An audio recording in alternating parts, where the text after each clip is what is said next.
Hey travelers, Mag and I here on day 188 of our trip around the United States. We made our goal to hit Giddings last night and we pushed forward to start our day here in the beautiful downtown Brenham area.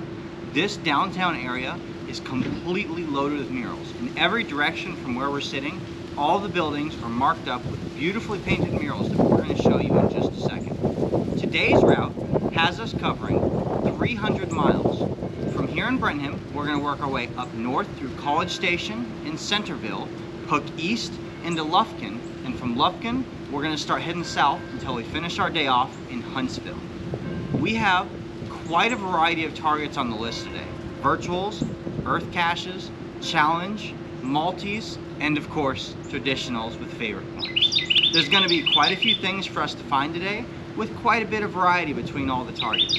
So, while I don't know exactly what today has in store, it's beautiful weather still, the birds are chirping, we've got some great cities in front of us with some great targets, so I have every confidence it's going to be another great day.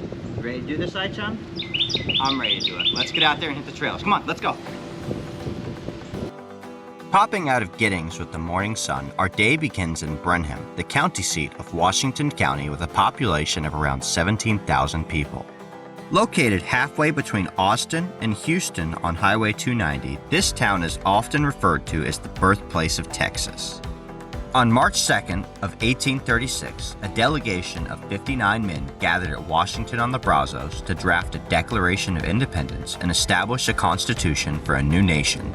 They declared Texas a free, sovereign, and independent republic. And thus, Washington County, with Brenham as its seat, helped to bring Texas to life as a part of the United States. This is also one of the earliest places to have been settled in Texas, inviting pioneers as early as 1821. And those settlers came in droves, flocking from all parts of the United States and Western Europe to take advantage of its liberal land grants. Brenham itself was established in 1844 and named for Richard Fox Brenham, a hero of the Texas Republic and the Muir Expedition. The downtown area is thought of as the heart and soul of the community and features a wide array of specialty shops clustered around the courthouse square. It also houses a variety of restaurants and the Unity Theater, the only professional theater in the entire region. This is a very lively spot, featuring many bed and breakfasts and catering to tourists and locals alike. The Main Street organization and other downtown groups host several annual events each year, including Hot Nights, Cool Tunes concerts, and the Christmas Stroll. And, of course, as you can see painted along all of these buildings, the array of colorful murals also comprises the downtown Brenham Art Walk.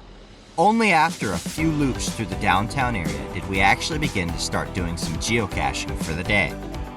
As with any good geocaching day, there was quite a bit of variety to what we located. Several of the containers were located inside of signs with either large or small tells to help give them away.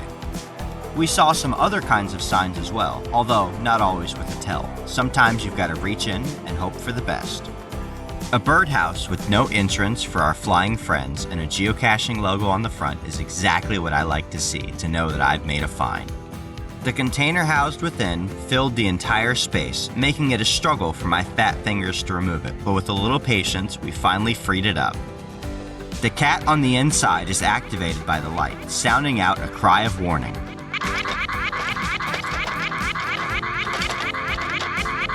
There was another black cat located at this ancient trunk, welcoming us to come in and make the find. For anyone keeping account, this is a container within a container within a container. But with triple layers, it's nice to find that everything inside of this geocache was nice and dry. Just a couple more finds to go and then time to continue working through our miles for the day. One of these holes is not like the others, but this lamp skirt is just like many others you've seen. Or is it? Just kidding, not this time. Bouncing between some very questionable virtuals, we came across the Six Flags Over Texas monument.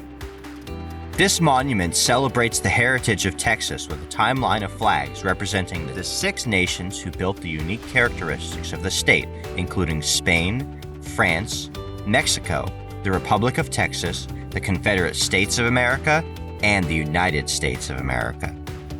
Each of these flags has spent some time flying over the area now known as Texas, beginning with the first Europeans flying the flag under Spain in 1519 to 1685. This one monument encompasses over 500 years of proud history. Our biggest pleasant surprise of the day came when we reached the beautiful Richard Carter Park in College Station. In 1831, Richard Carter, a Virginia native and a War of 1812 veteran, came from Alabama and received a grant of land with the Stephen F. Austin Colony at the site of what includes some of the city of College Station. He became one of the area's wealthiest land and slave owners, raising cattle, corn, and cotton during the years before the Civil War. He was appointed to the first Board of Commissioners after Brazos County was created in 1841 and helped survey Booneville, its first county seat.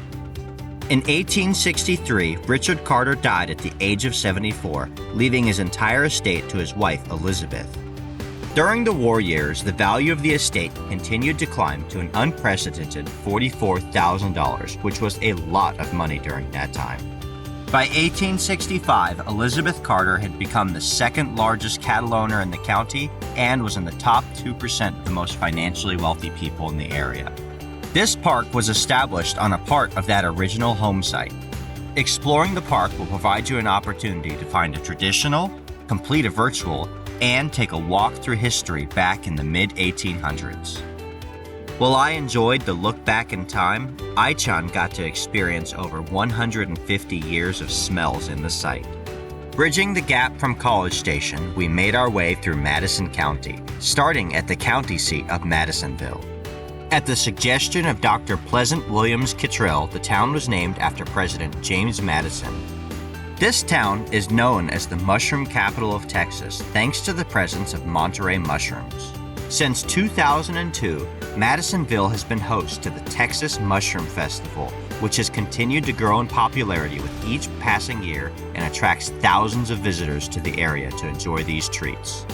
Now this sounds like a delicious festival that I would just love to take part in. We have seen no lack of evidence of where gas stations once stood as we travel around the country, although usually it's nothing more than a concrete pad. This geocache, however, was hidden right next to the shell of what once was a gas station, still standing today. Since we were already here to make the find anyway, we couldn't help ourselves but to have a look inside and see this hollowed-out shell. While we all love to find ammo cans, one does have to admit that plastic ammo cans don't have quite the same water resistance that their metal counterparts do. We dumped this one out and refreshed it before we moved on to the next find. I used to have a letterbox hide back in Jacksonville, Florida that used the same exact container. But because of the high humidity there, the container was completely eaten down to nothing but a few rusty parts within a couple years. As the hour grew late and the sun started to sink down, it felt like our find speed picked up quite a bit. We would pull up to the ground zero and I would spot the container almost immediately from the geomobile before I even started looking. This is what we call a park and grab. Never fully leave the geomobile. Yeah. The sun was sinking low indeed by the time we reached the city of Crockett, the county seat of Houston County, with a population of around 6,000 people. Houston County is actually the oldest county in the state of Texas, with the city of Crockett ranking in as the 5th oldest city, incorporated in 1837. It is named for the legendary Davy Crockett, who had camped nearby on his way to the Alamo. Among his other famous exploits, Davy Crockett was often known as the King of the Wild Frontier. He represented Tennessee in the U.S. House of Representatives and served in the Texas Revolution.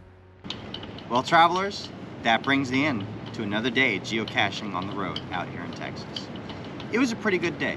The sun has been shining down on us all day long and the weather has been marvelously warm. First of all, that's the most I could ask for on any day in winter. If that wasn't already good enough though, the geocaching was great today. We found pretty much everything we went after and got to do a ton of virtuals. Albeit, I would have to say that the virtuals were rather hit or miss. Some of them were hardly virtual worthy, and we did not put those out on camera. But there were a few spots that we discovered that didn't even have virtuals that were still fantastic. The Six Flags Over Texas Monument, that was definitely one that I hope that a local hider discovers and puts one of those virtual rewards on, because that spot is definitely worth a visit for anybody traveling through Texas geocaching.